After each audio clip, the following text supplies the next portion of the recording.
passer une. Grogne des usagers de la STTR, les chauffeurs veulent se dissocier du nouveau réseau. Ils reçoivent des récriminations qu'ils ne devraient pas avoir parce que c'est pas nous qui l'avons décidé.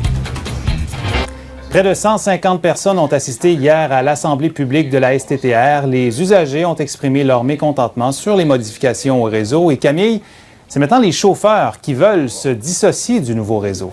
Oui, parce que depuis l'entrée en vigueur de ce nouveau réseau le 7 juillet dernier, les chauffeurs sont les premiers à recevoir sur le terrain les foudres des usagers. Et donc aujourd'hui, ils veulent mettre quelque chose au clair. Ils disent que contrairement à ce qu'a déjà affirmé par le passé la STTR, ils n'ont jamais été vraiment consultés en amont dans l'élaboration de ce nouveau réseau. Ils ont été en quelque sorte mis devant le fait accompli.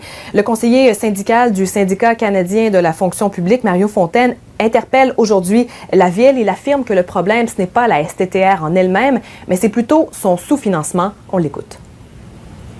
Le conseil de ville devrait savoir pertinemment qu'ici, à Trois-Rivières, on est la ville sur laquelle, si on prend des comparables, qui a le moins de financement à l'intérieur de la STTR. Et la solution, OK, c'est de trouver du financement pour financer. Parce que si on change le tracé présentement, on va tout simplement déplacer le problème.